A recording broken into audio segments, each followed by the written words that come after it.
ఇవాళ తెలంగాణ రాష్ట్రం వరి పండించడంలో మొదటి స్థానంలో ఉంది. అందులో సన్న వడ్లు పండించడంలో మనం మొదటి స్థానంలో ఉన్నాం. ఇవాళ మన రైతుల శ్రమ ఊరిక పోలే.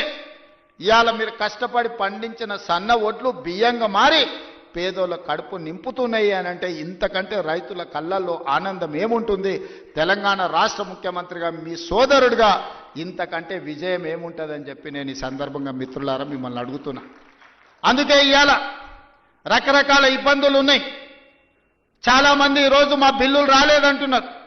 అక్కడక్కడ మా సర్పంచులు రణగొన ధ్వని చేస్తున్నారు మా బిల్లులు రాలేదని.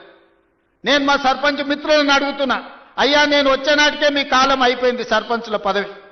మీ సర్పంచ్ పదవులు మీరు సర్పంచులుగా చేసిన పనులు మా హయాంలో చేయలే.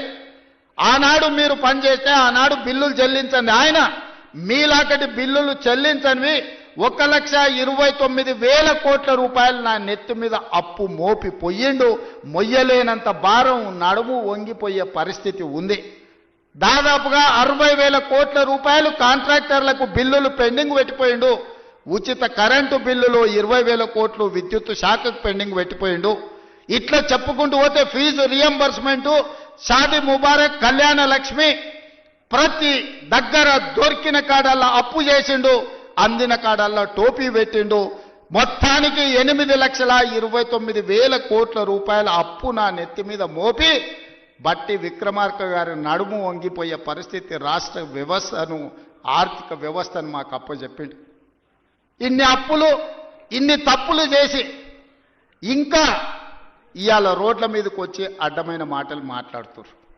ఇవాళ వాళ్ళు చేసిన అప్పులను, వాళ్ళు చేసిన తప్పులను సరిదిద్దడానికి రోజుకు 18 గంటలు పనిచేసిన సరిపోని పరిస్థితి.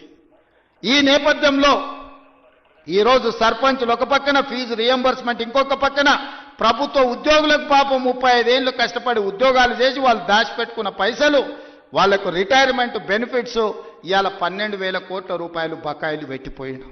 ఎవరైనా నమ్మకంగా ప్రభుత్వం దగ్గర పనిచేసి 35 సంవత్సరాల తర్వాత రిటైర్ అయిపోతే రిటైర్మెంట్ బెనిఫిట్స్ ఇవ్వాల్సిన పరిస్థితి ఈరోజు